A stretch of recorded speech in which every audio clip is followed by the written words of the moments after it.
Morning students. Last class में हम लोगों ने डिस्कस किए थे concentration units, mass percentage, molality, mole fraction, volume percentage and mass volume percentage.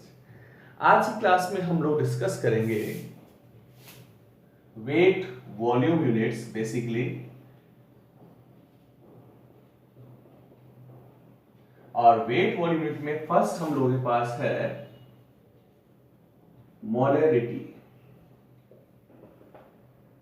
ठीक है, मोलैरिटी जो होता है उसे हम लोग डिनोट करते हैं कैपिटल एम से। डेफिनेशन की बात करें क्या आएगा? Number of moles of solute और component dissolve in 1 litre solution. ठीक है, तो मोलैलिटी और मोलैरिटी दोनों में डिफरेंस क्या है? डिफरेंस ये चीज का है, मोलैलिटी 1 लीटर सॉल्यूशन डिसॉल्व किया है, मोलैलिटी 1 kg सॉल्वेंट में डिसॉल्व करते हैं हम लोग। ठीक है, तो number of moles of solute dissolve in 1 litre solution is called molarity.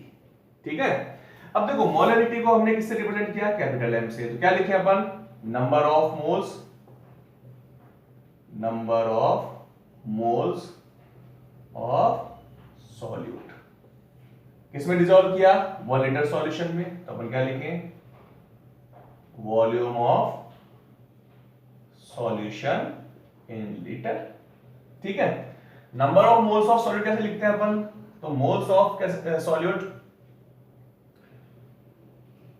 Mass of solute upon molar mass of solute. ये क्या हो गया अपने पास? Number of moles of solute हो गया। किससे डिवाइड करना है? Volume of solution in litre. ठीक है, तो हम इसको रिप्रेजेंट कर सकते हैं m equals to mass of solute, molar mass of solute and volume of solution. अब अगर वॉल्यूम जो है वो ml में है तो इसको लीटर में कन्वर्ट करना होगा। 1000 से डिवाइड करेंगे तो 1000 कहां जाएगा? ऊपर आ जाएगा। तो ये अपने पास क्या हो गया? मोलैरिटी का फॉर्मूला हो गया। ठीक है, तो मोलैरिटी क्या है? Number of moles of solute dissolve in 1 litre solution. Clear है? अब क्वेश्चन ये आया कि अगर अपने पास मोलैलिटी भी है और मोलैरिटी भी है, दोनों यूनिट्स गिवन है, तो इन दोनों यूनिट्स में से बेटर कंसंट्रेशन यूनिट जो है, एक्सप्रेसिंग यूनिट जो है वो कौन सा होगा? तो अगर हम इन दोनों को कंपेयर करें तो बेटर एक्सप्रेसिंग यूनिट कौन सी होगी भाई? मोलैलिटी।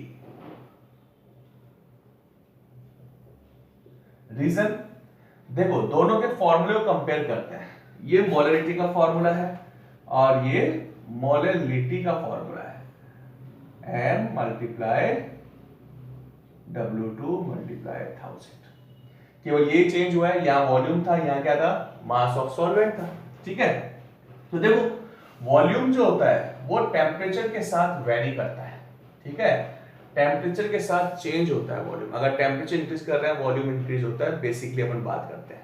ठीक है, तो वॉल्यूम जो है वो टेम्परेचर के साथ चेंज होता है, वेरी करता है।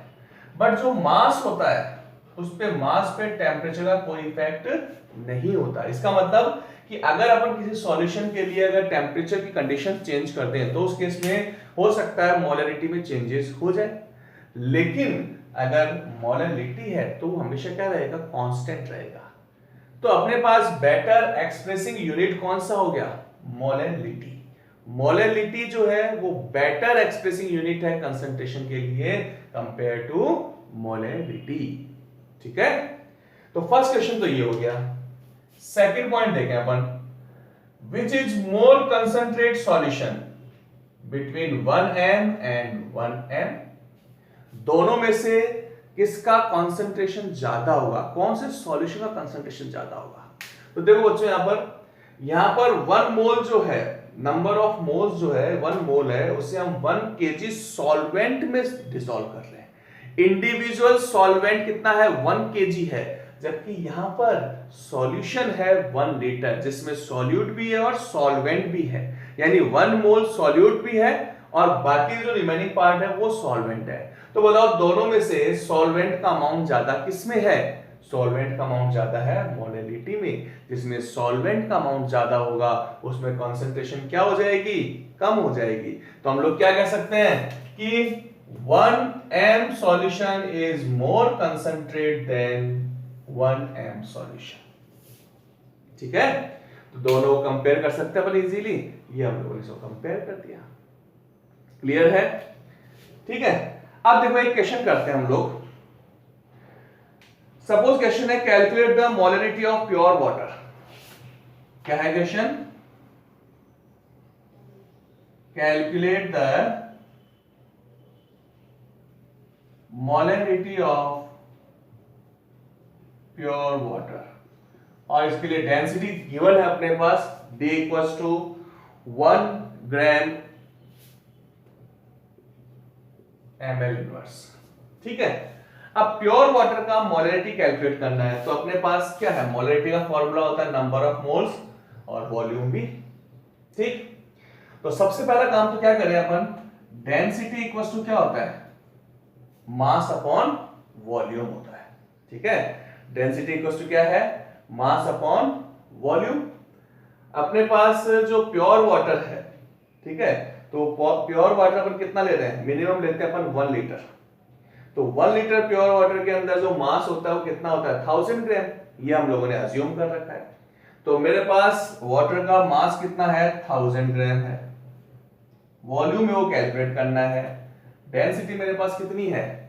1 है। ठीक है, डेंसिटी कितना है मेरे पास? 1 है। सॉरी, अपने को मास कैलकुलेट करना है तो मास लिखना है अपने को यहां पर। वॉल्यूम अपन ने 1 लीटर ले रखा है। ठीक है, तो मेरे पास मास कैलकुलेट करना है। वॉल्यूम कितना है? 1 लीटर यानी 1000 ml है। और डेंसिटी कितना है? 1 ग्राम। क्योंकि प्योर वाटर बोला है तो वाटर हमेशा किस में होगा? लीटर के फॉर्म में होगा, वॉल्यूम के फॉर्म में होगा। ठीक है, तो अपने पास क्या आ गया? Mass of water equals to volume multiply density, means volume 1000 density 1। तो जितना अपने पास ml होगा उतना ग्राम क्या होगा? इसका मास हो गया। ठीक है, मास पता चल गया अपने को। वाटर का मास कितना है? 1000 ग्राम है। तो नंबर ऑफ मोल्स कैसे निकलेगा? Mass upon mass of component upon molar mass of component. Mass है मेरे पास 1000 ग्राम, मोलर मास है मेरे पास 18। तो नंबर ऑफ मोल्स कितने होंगे इसके अंदर? तो अगर सॉल्व करें तो कितना आएगा? 18 5 से जाएगा अपने पास। तो यहां पर नंबर ऑफ मोल्स आ गया अपने पास 55.55 मोल्स। ठीक है, तो 1 लीटर के अंदर अपने पास वाटर के नंबर ऑफ मोल्स कितने हो गए? 55.55। ठीक, अब मोलरिटी का फॉर्मूला लगाएं अपन। तो मोलरिटी फॉर्मूला कौन क्या था? Number of moles of component upon volume. तो वॉल्यूम कितना लिया है? 1 लीटर। तो मोलरिटी भी कितना आ गया? 55.55 m। ये 55.55 m जो है वो क्या अपने पास? प्योर वाटर की मोलरिटी है। क्लियर है? अगर मान लो सपोज करो मैं मोलरिटी के लिए यूनिट m की जगह कोई और यूनिट अप्लाई करना चाहूं तो क्या आएगा अपने पास यूनिट में? तो देखो अपने पास क्या है? नंबर ऑफ मोल्स और वॉल्यूम। तो हम क्या लिख सकते हैं? यूनिट ये भी लिख सकते हैं, मोल पर लीटर। ठीक है, तो मोलरिटी के लिए यूनिट क्या लिख सकते हैं अपन? मोल पर लीटर। तो ये भी अपने पास की एक यूनिट हो गई। क्लियर है मोलरिटी? और देखते हैं क्वेश्चन इसके अंदर।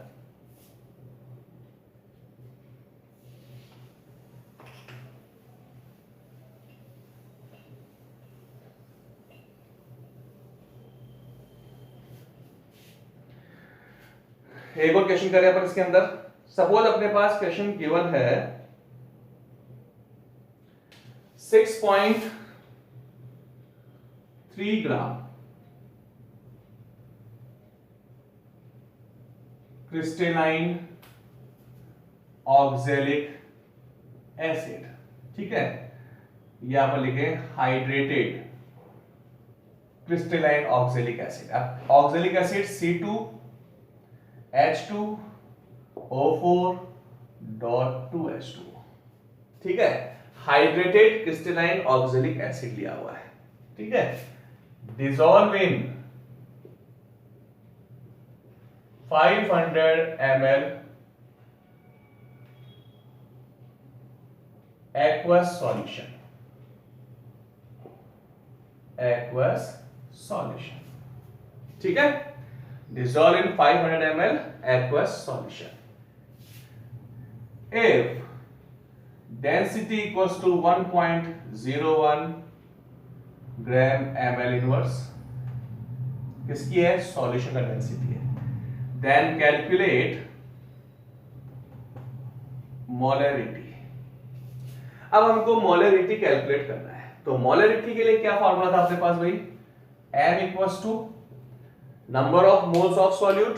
तो पहले अपन क्या लिखेंगे? फॉर्मूला लिखेंगे, स्टेप्स वही चल रही है जो मैंने कल बताया था, और ये वॉल्यूम आ गया अपने पास F ml। तो अपन क्या डिफाइन कर रहे हैं अपन इसके अंदर कि W की वैल्यू कितना है? 6.3 ग्राम।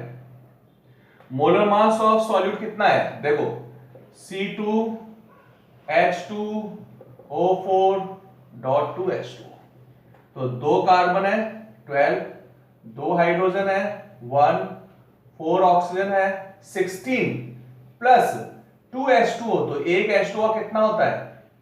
18 होता है। तो 2 कितना हो गया? 36। सम कर दिया इसका मैंने, कितना आ गया? 24 प्लस 2 प्लस 64 प्लस 36। अब देखो भाई 64 प्लस 36 कितना हो गया? 100 हो गया, और ये कितना है? 26 है, तो कितना आ गया? 126। ये अपने पास मोलर मास आ गया। वॉल्यूम कितना है?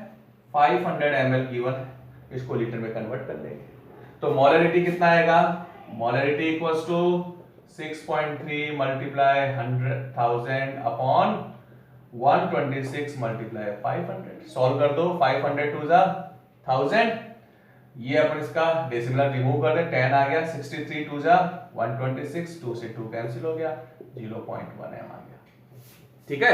ये अपने पास इसका मोलरिटी आ गया। अगर सपोज करो मोलरिटी कैलकुलेट करना है, तब क्या करते हैं अपन? तो मोलरिटी का फॉर्मूला क्या होता है? m equals to W upon m multiply W multiply 1000। तो ये तो पॉइंट एज इट इज अपने पास है। अब मेरे को क्या निकालना है? मास ऑफ सॉल्वेंट निकालना है। तो कैसे निकलेगा? सबसे पहले अपन क्या करें? D equals to m upon V, इससे सॉल्यूशन का मास निकाल लें, तो V मल्टीप्लाई D। V कितना है? 500 ml, ये कितना है? 1.01, ठीक है। डेसिमल रिमूव हो गया, तो कितना हो गया? 505 ग्राम हो गया अपने पास। ये 505 ग्राम क्या है? Mass of solution. अब अपने को पता है कि सॉल्यूशन इक्वल्स टू क्या होता है? सॉल्यूट प्लस सॉल्वेंट, ठीक है। सॉल्यूट कितना अपने पास? 6.3 है, सॉल्वेंट कैलकुलेट करना है, और ये कितना है? 505। तो x इक्वल्स टू कितना आ गया? 505 माइनस 6.3, ठीक। W की वैल्यू आ गया, तो मोलरिटी कैलकुलेट हो जाएगा। कितना आएगा मोलरिटी? देखो 6.3 मल्टीप्लाई 1000 अपॉन 126 मल्टीप्लाई 505 माइनस 6.3, ये अपने पास मोलरिटी कैलकुलेट हो गया, ठीक है। तो इस टाइप का क्वेश्चन दिया हुआ है, तो उससे अपन डेंसिटी को कन्वर्ट करके इसको सॉल्व आउट करते हैं। क्लियर है? ठीक। एक और क्वेश्चन करते हैं अपन।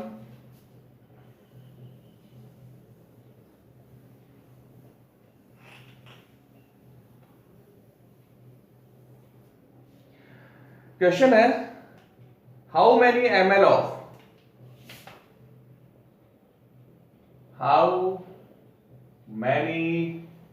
ml of 0.1 m HCl are required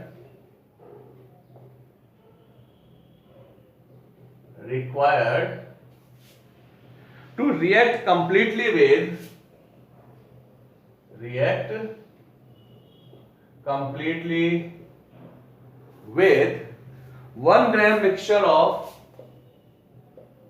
1 gram mixture of sodium carbonate and hydrogen carbonate.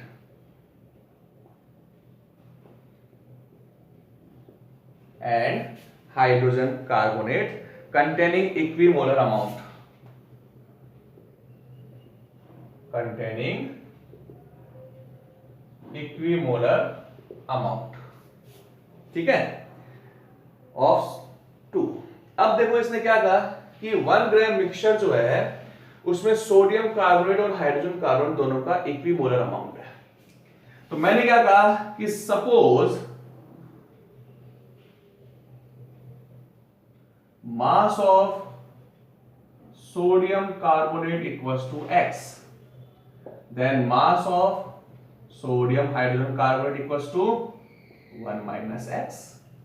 ठीक है, then number of moles of sodium carbonate equals to x upon molar mass. अब मोलर मास देखो भाई कितना है, तो अपन यहां लिख दें मोलर मास। सोडियम कार्बन कितना है, 2 सोडियम है 23, 1 कार्बन 12, 3 ऑक्सीजन 16, कितना हो गया 46 प्लस 12 प्लस 32। ठीक है, तो कितना हो गया ये 6 प्लस 4 10, ठीक, 4 5 5 4 3 8 और 1 9। ठीक है, तो कितना आ गया अपने पास सोडियम कार्बोनेट का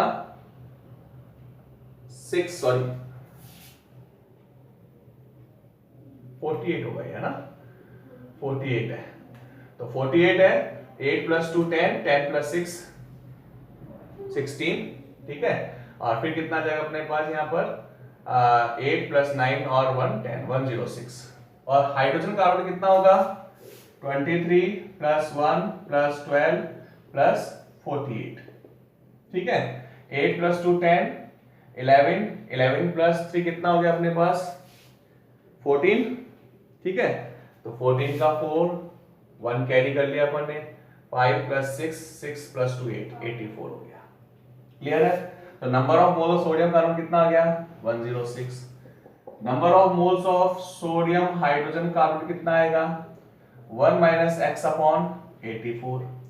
अब इसने एक पॉइंट बोला इक्विमोलर अमाउंट है, दोनों का नंबर ऑफ मोल्स क्या है इक्वल है। तो अपन ने क्या कहा कि number of moles of sodium carbonate equals to number of moles of sodium hydrogen carbonate. कितना लिखें यहां पर x upon 106 equals to 1 minus x upon 84। Solve करें इसको, 84x equals to 106 minus 106x। ठीक, राइट साइड ले लेफ्ट साइड लेके आएंगे पॉजिटिव हो जाएगा। ठीक है, तो 106 प्लस 84 कितना हो गया 84 प्लस 6 90 हो गया, तो ये हो गया 190x equals to 106, x equals to 106 upon 190। तो यहां पर इसको अपन सॉल्व करें तो जो x की वैल्यू कितना आया 0.558, x इक्वल्स टू 0.558। x क्या था अपने पास मास ऑफ सोडियम कार्बोनेट, और सोडियम हाइड्रोजन कार्बोनेट का मास कितना हो जाएगा 1 माइनस एक्स, 1 माइनस 0.558। तो सोडियम हाइड्रोजन कार्बोनेट का मास कितना आ गया अपने पास, अगर इसको सॉल्व कर लें तो सोडियम हाइड्रोजन कार्बोनेट का मास आ जाएगा अपने पास। ठीक है, दोनों का मास हम लोगों ने कैलकुलेट कर लिया अलग अलग।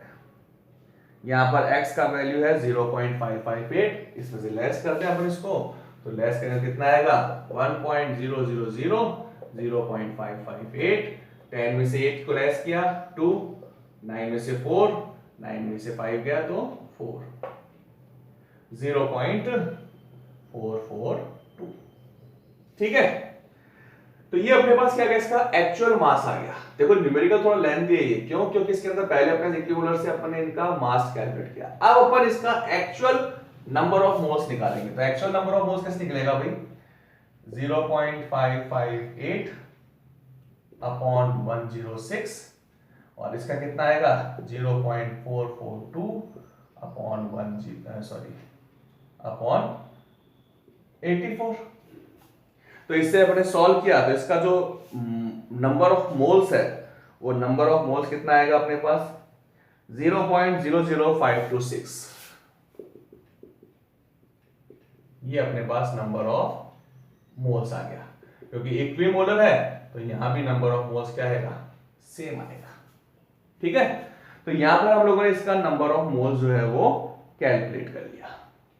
तो ये तो कहानी थी अपने पास number of moles sodium hydrogen carbonate और कार्बोनेट को कैलकुलेट करने की। क्लियर है। अब इस कहानी के बाद नया मोड क्या है अपने पास कि ये 0.1 HCl जो है कितना रिक्वायर है इसके साथ कंप्लीटली रिएक्ट करने के। तो अपन रिएक्शन लिखें, अगर मैं सोडियम कार्बोनेट लेता हूं तो मेरे को 2 मोल HCl की रिक्वायरमेंट है। तो क्या बनेगा H2O plus CO2 plus 2 mole of NaCl। ठीक है, और अगर मैं सोडियम हाइड्रोजन कार्बोनेट लेता हूं तो मेरे को 1 मोल HCl की रिक्वायरमेंट है। क्या बन जाएगा वही H2O plus CO2 plus NaCl। तो दोनों का इक्विमोलर मिक्सचर है तो दोनों के साथ रिएक्शन करने के लिए HCl चाहिए मेरे को।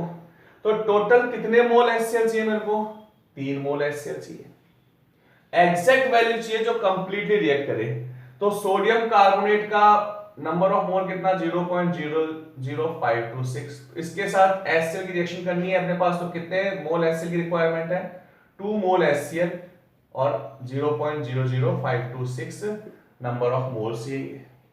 ठीक है, ऐसे इसके 1 मोल के साथ रिएक्ट करने के लिए HCl के 1 मोल चाहिएगा यानी कि 1 मोल में 0.00526 मोल HCl की रिक्वायरमेंट होगी इसके साथ रिएक्ट करने के लिए। ठीक है, देखो यहां पर अपन ने क्या किया कि सोडियम कार्बोनेट से रिएक्ट करने के लिए HCl कितने मोल चाहिए अपने को 2 × 0.00526 क्योंकि कंप्लीटली रिएक्ट करना है कुछ बचेगा नहीं। और सोडियम हाइड्रोजन कार्बन से रिएक्ट करने के लिए HCl कितने मोल चाहिए 0.00526। तो टोटल HCl कितने मोल हो गए अपने पास number of moles of HCl equals to 3 × 0.00526। इतने नंबर ऑफ मोल्स जो है अपने को HCl की चाहिए।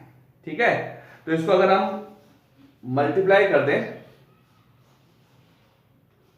ठीक तो कितनी वैल्यू आ जाएगी अपने पास 0.01578।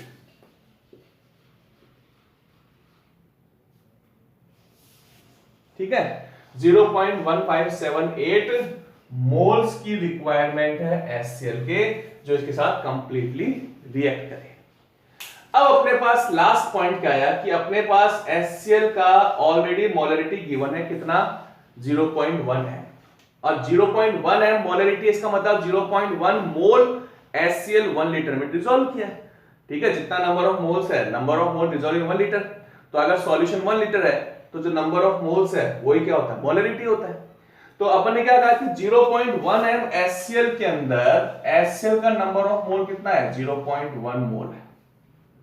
ठीक है, तो अपन ने क्या लिखा 0.1 mole of 0.1 m HCl।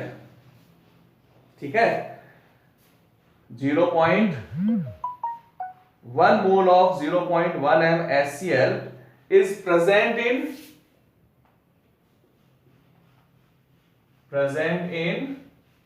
1000 ml। 1 litre में है अपने पास तो 1 लीटर में क्योंकि अब इसने क्या कहा हाउ मेनी ml मिलीलीटर तो अपन ये 0.1 mole of 0.1 m HCl present in 1000 ml कि 1000 ml के अंदर 0.1 मोल HCl प्रेजेंट है। तो 0.01578 मोल्स HCl जो है वो कितने वॉल्यूम में होगा तो अपन ने क्या लिखा 1000 अपॉन 0.1 मल्टीप्लाई 0.01578। तो ये अपने पास क्या आएगा HCl का वॉल्यूम आ जाएगा। ठीक है, तो कितना वॉल्यूम आएगा 157.8। ये अपने पास का वॉल्यूम आ गया। ठीक है, तो लेंथी न्यूमेरिकल है थोड़ा टाइम लगा इसमें को सॉल्व करने क्योंकि इसके अंदर काफी सारी कैलकुलेशंस करनी थी अपने को इसलिए इसके अंदर टाइम कंज्यूम हुआ अपना। ठीक है, तो एक बार देख लो इसको।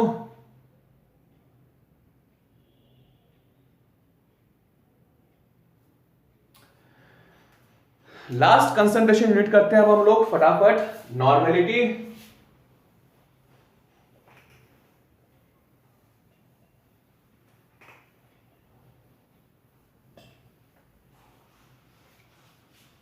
अब देखो नॉर्मेलिटी के लिए बात करें अपन, तो नॉर्मेलिटी क्या है?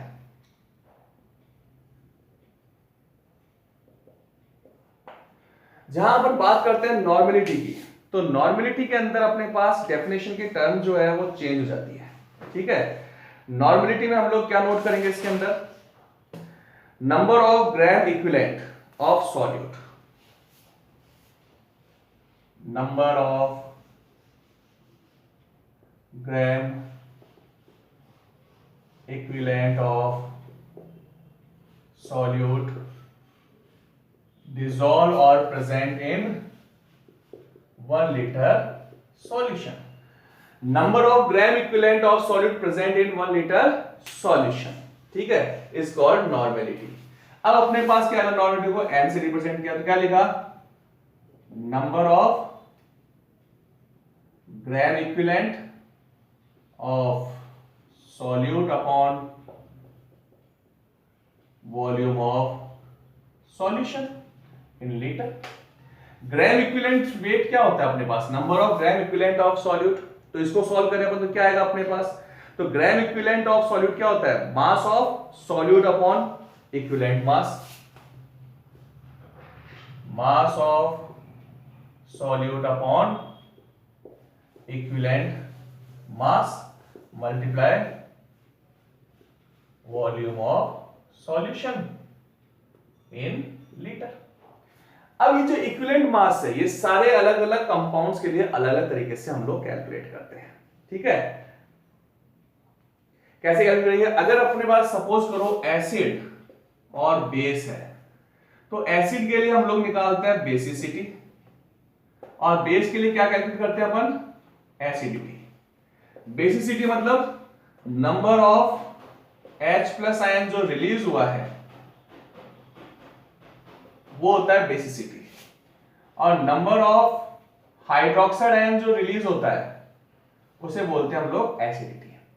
तो अपने पास अगर एसिड और बेस है तो उसके लिए इक्विवेलेंट मास क्या होता है? Equivalent mass equals to molar mass divided by acidity और बेसिसिटी। अगर बेस है तो उसके लिए एसिडिटी से डिवाइड करेंगे, और एसिड है तो उसके लिए बेसिसिटी के साथ डिवाइड करेंगे। बट अगर अपने पास कोई ऑक्सीडाइजिंग और रिड्यूसिंग एजेंट है, तो सपोज करो ऑक्सीडाइजिंग और रिड्यूसिंग एजेंट है, तो जब ऑक्सीडाइजिंग और रिड्यूसिंग एजेंट होता है तो उस केस में हम लोग क्या करते हैं? जो मोलर मास है उसको नंबर ऑफ इलेक्ट्रॉन से डिवाइड करते हैं, जो अपन ने लॉस किया है या गेन किया है। Molar mass upon number of electron gain और लॉस ड्यूरिंग द रिएक्शन। तो इस तरह से अपन ने क्या किया? इक्विवेलेंट मास निकाला। अपने सिलेबस में एसिड बेस ही दिया हुआ है, ऑक्सीडाइजिंग रिड्यूसिंग एजेंट के बेस पे न्यूमेरिकल नहीं है। तो अपन एक बार इक्विवेलेंट मास का फॉर्मूला ये मान ले, मोलर मास अपॉन एसिडिटी और बेसिसिटी। ठीक है, तो मेरे पास क्या आएगा? Normality equals to mass of solute upon equivalent mass, और इक्विवेलेंट मास क्या है? मोलर मास अपॉन एसिडिटी और बेसिसिटी। तो यहां क्या आ गया? मोलर मास अपॉन एसिडिटी और basicity multiply volume of solution in litre. Acidity basicity ऊपर आ जाएगा, तो W मल्टीप्लाई एसिडिटी और basicity upon molar mass multiply volume. अगर वॉल्यूम ml में है तो इसको 1000 से मल्टीप्लाई कर दिया। तो ये अपने पास क्या आ गया? नॉर्मेलिटी का फॉर्मूला आ गया। ठीक है, ये अपने पास नॉर्मेलिटी है। अब देखो नॉर्मेलिटी और मोलरिटी को अगर कंपेयर करें तो देखो मोलरिटी का फॉर्मूला क्या था? W upon m multiply V multiply 1000। दोनों कंपेयर करें तो ये जो पोर्शन है ये तो मोलरिटी को रिप्रेजेंट कर रहा है, और एसिडिटी बेसिसिटी एक्स्ट्रा है। तो अपन यूं भी लिख सकते हैं normality equals to molarity multiply acidity और बेसिसिटी। ठीक है, normality equals to molarity multiply acidity और बेसिसिटी। तो ये भी हमारे पास एक फॉर्मूला हो गया। सपोज क्वेश्चन आया कि 0 point calculate the normality of 0.1 m HCl solution. तो देखो भाई HCl का बेसिसिटी कितना होगा 1। तो ऐसे कंपाउंड, ऐसे एसिड बेस जिनकी एसिडिटी या बेसिसिटी 1 होती है, उनकी जो मोलरिटी होगी वही उनकी क्या होती है, नॉर्मेलिटी। क्यों? क्योंकि एसिडिटी और बेसिसिटी अगर 1 हो गया तो n इक्वल्स टू क्या हो जाएगा, m हो जाएगा। तो अगर मोलरिटी 0.1 है तो नॉर्मेलिटी भी क्या होगा, 0.1 होगा। ठीक है। तो अगर अपने पास एसिडिटी और बेसिसिटी की वैल्यू 1 है तो उस केस के अंदर जो मोलरिटी होता है वही कंपाउंड की नॉर्मेलिटी होगा। ठीक है। तो ये अपने पास टॉपिक हो गया मोलरिटी और नॉर्मेलिटी का। ठीक। अब नॉर्मेलिटी के ऊपर बेस्ड हम क्वेश्चंस कर लें एक आध, ताकि नेक्स्ट क्लास के अंदर हमारे पास जो है नया टॉपिक हम स्टार्ट करेंगे, और कुछ अगर प्रॉब्लम्स होगी एक दो प्रॉब्लम हम लोग इनकी साथ के साथ रेगुलर सॉल्व करते चलेंगे, ताकि अपना न्यूमेरिकल की हैबिट बनी रहे। मान लो अभी अपन प्रीवियस क्वेश्चन पे चलते हैं वापस। मैंने क्या कहा था कि 6.3 gram hydrated C2H2O4.2H2 hydrated crystalline oxalic acid है जो 500 ml सॉल्यूशन के अंदर डिसॉल्व है। अगर सपोज इसकी नॉर्मेलिटी अपने को कैलकुलेट करना है तो कैसे निकालेंगे, normality equals to number of moles. तो 6.3 ग्राम इसका मास था और मोलर मास जो था वो कितना था, 126। ठीक है। डिवाइड किससे करेंगे, यहां पर वॉल्यूम आएगा कितना, 500 ml और ये 1000। ये तो मोलरिटी का फॉर्मूला था। अब नॉर्मेलिटी में एक्स्ट्रा टर्म क्या है, एसिडिटी और बेसिसिटी। ये क्या अपने पास एसिड है, ऑक्सैलिक एसिड। तो ऑक्सैलिक एसिड जो होता है वो अपने पास डाई कार्बोक्सिलिक एसिड है। तो कितने H+ रिलीज करेगा, 2H+ रिलीज करेगा। तो इसका बेसिसिटी कितना हो गया, 2 हो गया। तो यहां इसका बेसिसिटी की वैल्यू आएगी 2। तो मैंने इसको 2 से मल्टीप्लाई कर दिया। ठीक है। इसको जब सॉल्व किया था तो इसकी वैल्यू कितनी आई थी, 0.1। इसको 2 से मल्टीप्लाई कर दिया तो नॉर्मेलिटी कितना हो गया, 0.2n हो गया। ठीक है। तो अगर मोलरिटी कैलकुलेट कर लिया हम लोगों ने तो हम उसके बेस पे नॉर्मेलिटी जो होता है उसको बहुत इजी वे के अंदर कैलकुलेट कर सकते हैं। ठीक है। तो ये अपने पास थे कंसंट्रेशन यूनिट्स जो हम लोगों ने डिस्कस किया है। कंप्लीट कंसंट्रेशन यूनिट्स कर लिया हम लोगों ने, केवल एक फॉर्मेलिटी नहीं किया क्योंकि फॉर्मेलिटी हमने सिलेबस में नहीं है। ठीक है। तो जो कंसंट्रेशन यूनिट्स बताया हम लोगों ने उसके बेस पे जो न्यूमेरिकल प्रॉब्लम्स है उसको सॉल्व करना है हमको, क्योंकि आरबीएसई और सीबीएसई दोनों ही क्लासेस के अंदर इस पे बेस न्यूमेरिकल बनता है। तो इंपॉर्टेंट टॉपिक है कंसंट्रेशन टर्म्स इसमें। Thank you students.